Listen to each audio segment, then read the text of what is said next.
आप सभी को नमस्कार। तो जैसा कि आप सबको पता है, भारत देश के उच्चतम न्यायालय ने एक ऐतिहासिक फैसला गत दिनों दिया 1 अगस्त को। और 1 अगस्त के उस ऐतिहासिक फैसले, ऐतिहासिक निर्णय के पक्ष में बहुत लोगों की बहुत सारी भ्रांतियां हैं। उन भ्रांतियों को दूर करने के लिए आज हमारे बीच में माननीय दिनेश जी उपस्थित हैं। माननीय दिनेश जी किसी परिचय के मोहताज नहीं है। दिनेश जी एक प्रखर वक्ता हैं, सामाजिक चिंतक हैं।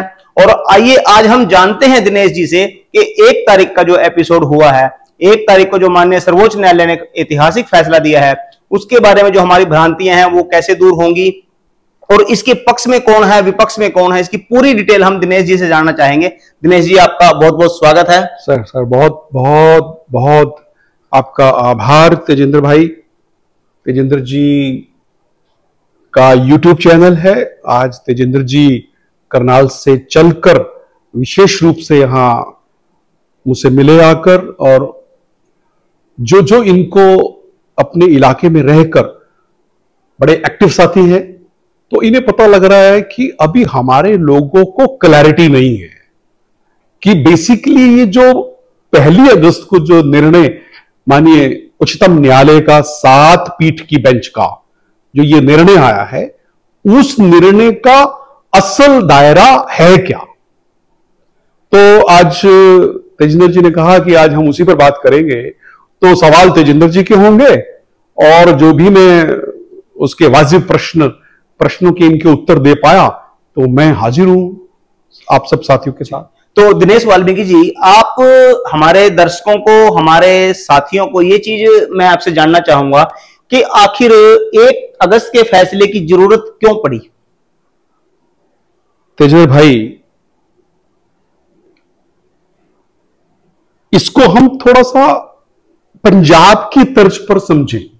जितने भी व्यूअर्स या जितने भी लोग इस वीडियो को देखें, वो कृपया समझ लें कि ये मसला है क्या।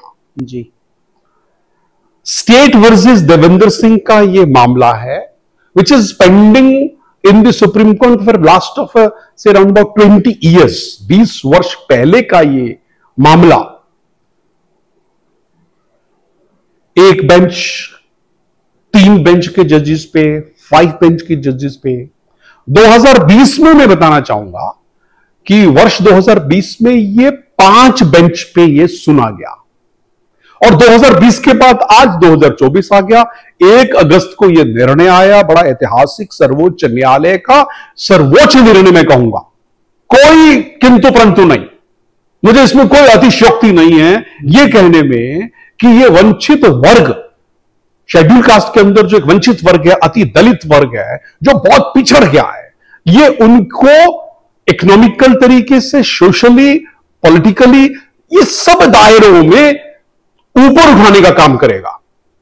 ये वर्गीकरण का निर्णय है तेजेंद्र जी। इसमें वर्गीकरण कर दिया है। जैसे आप हरियाणा से हैं, अभी मैंने पंजाब की बात की कि मामला स्टेट वर्सेस देवेंद्र सिंह का है। अभी हम हरियाणा के ऊपर सीधे सीधे आ जाते हैं, थोड़ा अच्छे से समझ पाएंगे। बहुत लोग जानते भी इसके बारे में, लेकिन जो नहीं जानते हैं वो बड़े ध्यान से समझ लें। याद होगा तेजेंद्र जी आपको, आप करनाल से हैं और यहां हल्का होता था जुड़ला रिजर्व, वहां राजकुमार वाल्मीकि जी विधायक बने 94 में। 94 की बात जी। और हमारे एक कॉन्स्टिट्यूंसी है कालका विधानसभा, जहां से बेसिकली मैं पंचकुला जिला से, कालका पिंजौर से आता हूं। कालका रिजर्व कॉन्स्टिट्यूंसी है। वहां पर एक फरीदाबाद के, मैं नाम भूल रहा हूं, पुरुष भांजी फरीदाबाद से टिकट लेकर आए और वो जीत गए। हुआ क्या कि 5 साल पूरा ना कर पाए, 5 साल पूरा नहीं कर पाए, उनका जो टेन्योर था उसमें उनकी, वो भगवान को प्यारे हो गए, उनकी डेथ हो गई जी।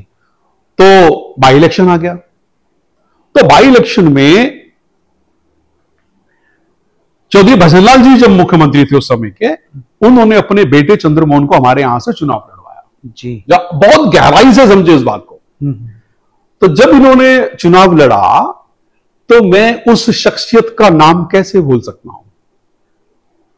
हमारे पितामह, इस समाज की जान, शान और मान, हमारे रिटायर्ड आईएफएस माननीय बनारसीदास जी। बनारसीदास जी हरियाणा वाल्मीकि महासभा के प्रधान हुआ करते। बनारसीदास जी ने पंजाब के तर्ज पर सारा मंजूमा तैयार किया हुआ था और यह बात रख दी चौधरी भजनलाल जी के पास, भाई ठीक है भाई, हम आपके बच्चे को जिताएंगे, भारी भंगों से जिताएंगे और इसके बदले में पंजाब की तर्ज पर आप हरियाणा में भी हमें सेपरेट आरक्षण दे दे। ये बात बंद कमरे में हो गई। सेक्टर 8 का निवास, आज भी सेक्टर 8 में चौधरी भजनलाल जी आया करते, उस समय मुख्यमंत्री थे, हमारी ये बात हो गई। I was there.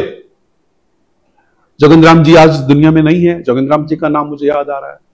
मुझे चरण सिंह जी का भी नाम लूंगा, मेरे बहुत ही माननीय चरण सिंह जी, जिन्होंने पैदल यात्रा करी रोहतक से डॉक्टर चरण सिंह, रोहतक से डॉक्टर चरण सिंह जी ने बहुत इसमें, मैं आज उन सबका आपको ध्यान दिलाऊंगा कि किस किस शख्सियत ने इस आज के इस ऐतिहासिक फैसला जो 1 अगस्त को आया, इसके पीछे कौन कौन शख्सियत प्रखरता से रही है जी। आज अगर हम उनका जिक्र नहीं करेंगे तेजेंद्र भाई तो कहीं ना कहीं उनके प्रति एक अन्याय होगा। मैंने आपको नंबर 1 बताया राजकुमार वाल्मीकि जी,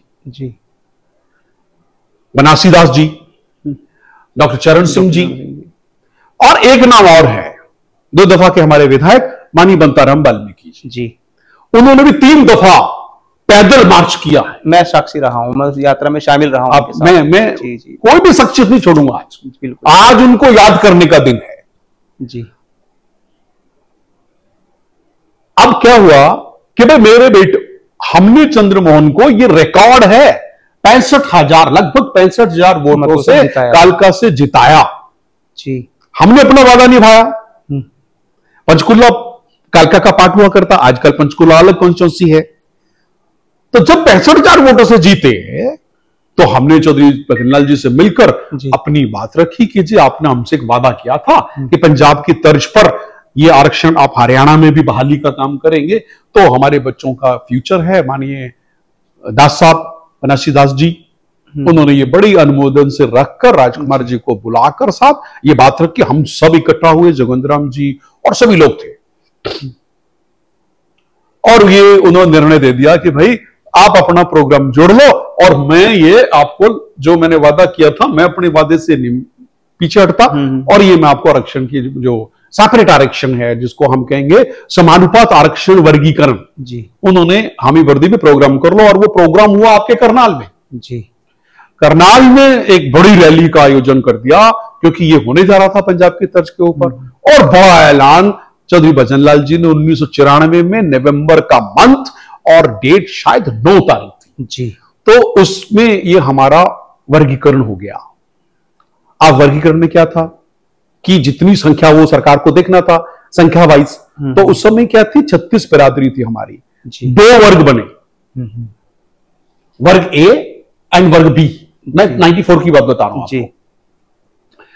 अब वर्ग ए में वाल्मीकि बिरादरी के साथ धाणक, सेंसी, सिकलीगर, अपना पासी, खटीक, ओड, ये सब जातियां, मजबी सिख, ये सब सारी जातियां एक ग्रुप में आ गई जी, तेजिंदर जी, ए ब्लॉक, और ए ब्लॉक में। और जो वर्ग बी था या बी ब्लॉक जिसको आप कहते हो, उसमें आ गया हमारा रविदासी भाईचारा, रविदासी, जाटव, रैगर, इससे 5 जातियां थी, मुझे याद है 5 जातियां इसमें आ गई वर्ग बी में, और संख्या होगी हमारी दोनों की बराबर। लागू हो गया सर 94 के बाद ये बड़े प्रमुखता से चला। और जो मैंने आपको भी बताया, बहुत ज्यादा संख्या में चौधरी ओम प्रकाश चौटाला जी के टाइम में हमारे लोगों की भर्तियां क्लास 1 पोस्टों पर, द्वितीय श्रेणी में और तृतीय श्रेणी में, पूरी जो सेपरेट, जो अलग किया था, वर्गीकरण किया था, उसमें बहुत लोग हमारे लगे, बिल्कुल विभिन्न पोस्टों पर लगे, क्लास 1 लगे, क्लास 2 लगे, और तृतीय श्रेणी में तो अगर आप जस्टिस गुरनाम सिंह आयोग की रिपोर्ट को अगर मैं हवाला दूं यहां पर, और देना पड़ेगा, वो डेटा आपके सामने बड़े प्रखर डेटा है। अगर कोई बोले कि भाई क्या पोजीशन थी, मैं आपको बताऊंगा 1994 से पहले की हालात का डेटा है, जस्टिस गुरनाम सिंह जी का है, और 94 के बाद का डेटा जी। तो एक बड़े रेवोल्यूशनरी चेंज आया। वो रेवोल्यूशनरी चेंज क्या था कि वर्ग बी जो हमारा रविदासी भाईचारा है उसके बिल्कुल बराबर वर्ग आ गया। अच्छा। 10 साल के दौरान 94 में लागू हुआ। हाँ जी। और ये 2006 तक ये लागू रहा जी। तो हमारे कुछ साथियों को जो आज भी 2024 के निर्णय के ऊपर अचंभित है, परेशान हो रहे हैं, इनके पेट में मरोड़ उठ रहा है, और वो मरोड़ क्यों उठ रहा है ये जाने जी। लेकिन ये मरोड़ मैंने 2006 में भी देखा हुआ है। अच्छा ही। 2006 में जब इन्होंने देखा कि ये तो बहुत अच्छी तादाद में लग रहे हैं सारे, तो इनके कुछ लोगों को दिक्कत होगी, नेताओं को। इन्होंने एक वो जज्जर से गजय सिंह मुवाल उस शख्सियत का नाम है, उससे एप्लीकेशन हाई कोर्ट में डलवा दी उस आरक्षण के खिलाफ, जो समानुपात आरक्षण वर्गीकरण था उसके खिलाफ एप्लीकेशन डलवा दी जी। किसी कारणवश हमारे नेताओं ने, हमारे ऑफिसर साहिबान ने उस समय उसकी पैरवी प्रॉपर नहीं कर पाए और यह मामला चला गया सुप्रीम कोर्ट में जी। अब जैसे सुप्रीम कोर्ट में मामला गया तो सुप्रीम कोर्ट ने स्टेट वर्सेस देवेंद्र सिंह, जो ऑलरेडी पंजाब के पैटर्न के ऊपर वहां मामला था, उसमें वो क्लब कर ली हमारी एप्लीकेशन। ओके। अब इसमें धानक समाज, और समाज, बाजीगर समाज और वाल्मीकि समाज की एप्लीकेशन भी उसके साथ ऐड ऑन हो गई। अब ये मामला चल पड़ा समय 2006 के बाद। 6 के बाद मैं आपको बताते हुए बड़ा मुझे हर्ष कहूं, 2006 के बाद ये जो चला गया तो मायूसी आ गई सारे वर्ग ए में। बहुत अच्छे से लग रहे थे। एक बड़ी प्यारी बात आती है, मेरे बड़े भाई बोलते हैं, जो रविदासी भाई है, खासकर चमार भाई बोलते हैं कि वाल्मीकि पढ़ता नहीं है।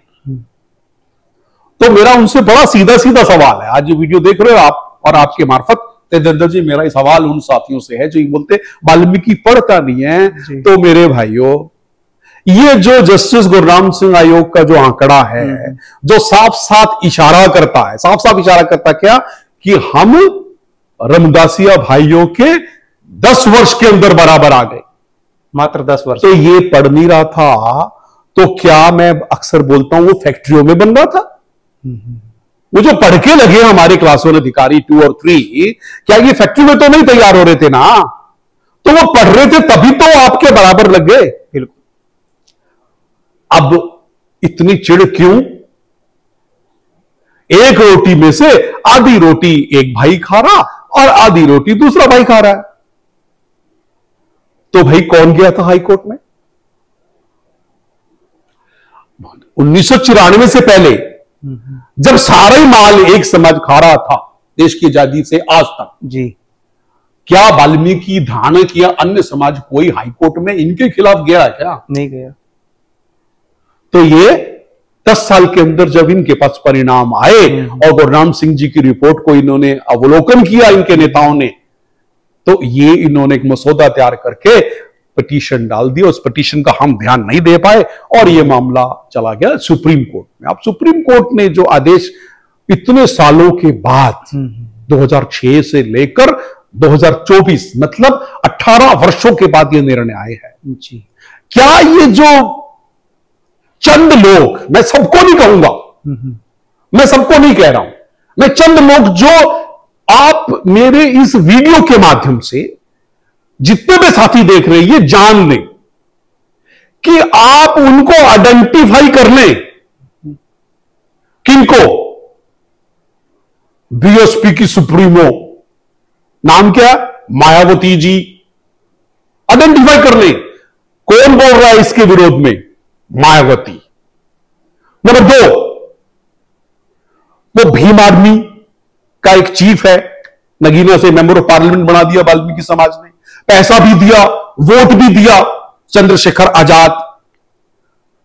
अब चंद्रशेखर आजाद की बात करते हुए मैं उन तमाम भीम आर्मी के जो बालमकल है भीम आर्मी में, उनसे मैं दरख्वास्त करूंगा अपने सारे साथियों से, पूरे देश में जो इसका झंडा उठा के घूम रहे हैं, इनको समझ लो, इसकी सोच को समझ लो। इसकी सोच केवल और केवल इसके अपने समाज के प्रति वफादार की है, हमारे प्रति नहीं है। आपके सामने है सारा मामला।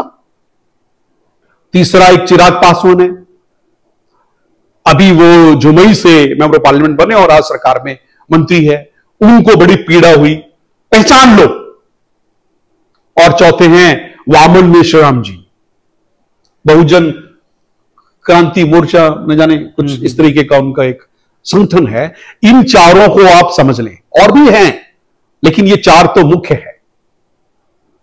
जो जो लोग मेरे वाल्मीकि समाज और डीएससी के लोग इन पार्टियों में, इनकी पार्टियों में काम करते हैं, तो कृपा करके इनकी मानसिकता को समझ लें और इनको समझाएं नहीं, इनको छोड़ दें, तत्काल प्रभाव से छोड़ दें इन्हें, क्योंकि ये आपके वेल विशर नहीं है। इनकी सोच और इनके विचार इस बात को इशारा कर रहे हैं, और आप समझे, समझना अब आपको है।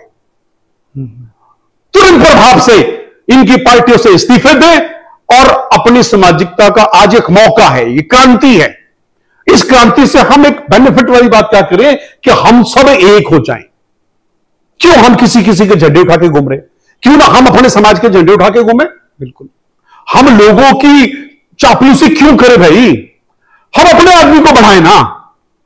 मेरा सारे नौजवान साथियों से मेरा एक ही आग्रह है कि इन लोगों की मानसिकता को समझ लें और इनकी सोच को समझ लें, और जो वोटें दे दे के और पैसे दे दे के आप लोगों ने इनको बनाया, इनकी मानसिकता समझ लें। ये आपके हितैषी नहीं है, ये हमारे हितैषी नहीं है, ये केवल और केवल अपनी बिरादरी के हितैषी है।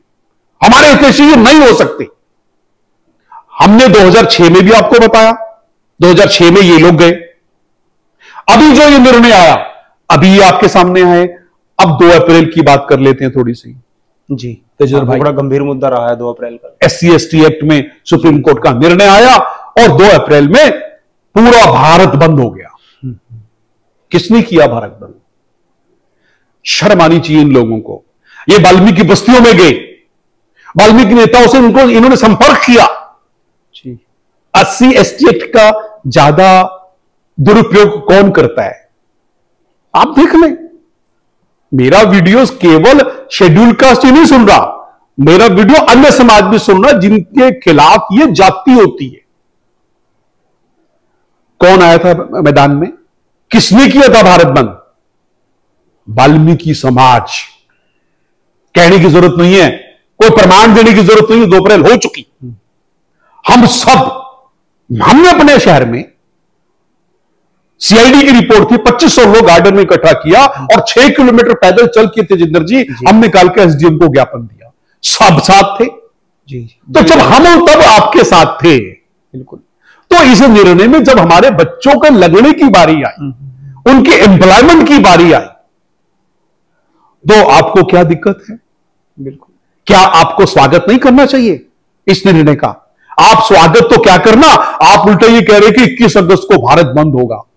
देख लेते हैं, अभी आएंगे भारत, देख लेते हैं, अभी भारत बंद पे भी आएंगे जी। दिनेश जी, मैं आज एक चीज और जानना चाहता हूं जी कि 2006 से लेकर 2018 तक का जो कालखंड रहा है जी, वंचित समाज बड़ा उपेक्षित रहा इस टाइम में, क्योंकि उनको मुख्य धारा से जुड़ने का मौका नहीं मिला।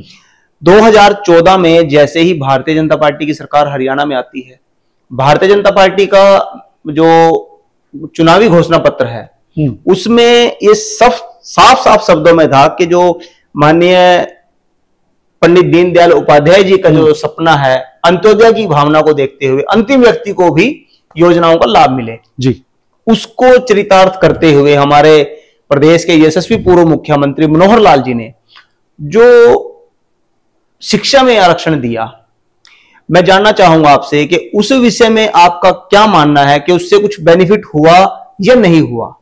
बहुत अच्छा सवाल आपका। मेरे भी मन, अगर आप ये प्रश्न ना करते तो ये वीडियो अधूरी रह जाती। 2014 में सरकार आई और घोषणा पत्र में बड़े साफ शब्दों में लिखा हुआ है, जो अंत्योदय अंतिम पायदान के व्यक्ति को लाभ पहुंचाना, भाजपा ने अपने घोषणा पत्र में ये इंद्राज किया हुआ है। 2014 में अगर आप डेटा उठाएं तेजिंदर जी, मैंने बहुत लोगों को कैथल की मीटिंग में बहुत साथी थे, जोगिंदर जी थे गोगड़ीपुर से, अपना यशवीर वैद जी थे, कई लोग थे, सुरेश कलोदा जी थे जी। तो हमने एक मीटिंग की थी। हमने कई डिस्ट्रिक्ट्स में पूरे मतलब प्रदेश भर के डिस्ट्रिक्ट हेडक्वार्टर के ऊपर मीटिंग की। 200 250 लोगों का वहां पे जमाव बड़ा रहा है। मैंने एक बात कहने में कामयाब रहा था। 2014 में इलेक्शन हो गया, रिजल्ट आ गया और नरेंद्र मोदी जी देश के प्रधानमंत्री बन गए जी। लेकिन अगर आप देखें इसके तस्वीर के पीछे जो मैं भारतीय जनता पार्टी को कहने में कामयाब रहा था, 2014 में बीएसपी के कैंडिडेट भी खड़े हुए थे। 10 की 10 लोकसभा में बीएसपी के कैंडिडेट भी बिल्कुल थे। अगर आप उनका डेटा निकालेंगे, 1 लाख, 1.25 लाख, 1,10,000, 90,000 इतनी वोट पड़े हैं बीएसपी कैंडिडेट को। ना बीएसपी का कोई प्रदेश है, ना कोई मूवमेंट, ना कुछ लेना और ना कोई देना, तो 1-1 लाख वोट ले रहे हैं। कब? जब मोदी वेव थी, जब मोदी की जीत लहर थी। तो ये मैं कहने में कामयाब रहा था कि आप कह रहे हैं मोदी जी की वेव है, उधर बीएसपी कैंडिडेट को तो 1 लाख वोट मिल रहा है। वो वोट कहां से डले, किसके डले? वो वोट किस एक जमात का था, वही जमात थी, वही जमात थी जिन्होंने उस समय भी भाजपा को वोट नहीं दिया। ये मैंने पार्टी के शीर्ष नेतृत्व को, और जहां जहां मैं कह पाया मैंने कहा, पूरे डेटा के साथ कहा कि भाई ये पोजीशन है। ये आपके, अब मैं कैसे कहूं कि उस समय वोट नहीं आया। अब 2024 का चुनाव देख लीजिए जी, 2019 में नहीं आया। वाल्मीकि समाज ने, जो कांग्रेस का ट्रेडिशनल वोट बैंक हुआ करता, वो कांग्रेस को छोड़ के भाजपा में मर्ज हो गया जी। और भाजपा की सरकार 2014 में भी बनाई, 2019 में भी बनाई, देश की भी और प्रदेश की भी जी। तो माननीय मनोहर लाल जी ने ये जो हमें जो ये गिफ्ट दिया था, एक नाम में फिर रह जाएगा, मैंने बोला सब लोगों के नाम बोलूंगा। बिल्कुल, माननीय कृष्ण बेदी जी, पूर्व मंत्री, शाहबाद से विधायक रहे। ये कृष्ण बेदी जी का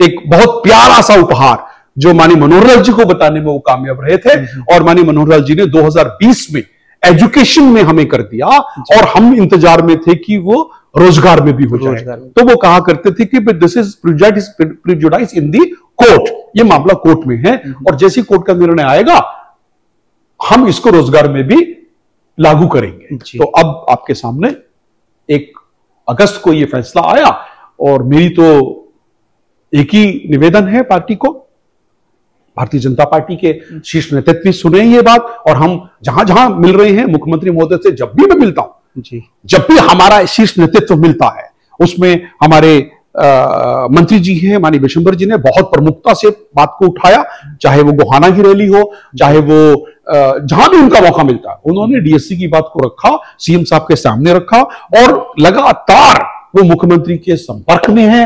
और मुख्यमंत्री जी से अभी भी जो कैबिनेट की पीछे बैठक हुई, उसमें उन्होंने बड़ी प्रमुखता से इस बात को रखा। मुझे पूर्ण उम्मीद है कि सरकार, जैसे तेलंगाना में या आंध्र में स्टालिन जी ने कहा, और बाकी प्रदेशों की जो सरकार कह रही है, हरियाणा सरकार भी उसमें एक बड़ा नायब सा उदाहरण पेश करेगी।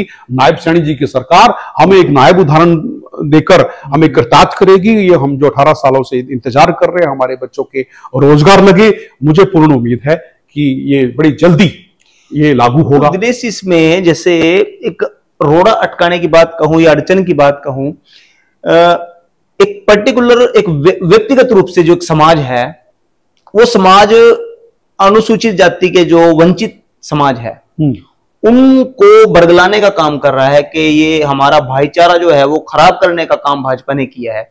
उसमें आपका क्या विचार है कि किस तरह से वो उनको बरगलाने का काम कर रहे हैं? तेजिंदर जी, अगर आपकी वाइफ या आपका बेटा एक पर्टिकुलर नौकरी के लिए जो उसकी टर्म्स और कंडीशन और एलिजिबिलिटी है, अगर वो पूरा करता हो और उसके बाद वो नौकरी पर लग जाए जी, तो बताइए कोई बरगलाने वाला क्या काम है इसमें? हमारा आपसी सौहार्द कहां खत्म हो रहा है?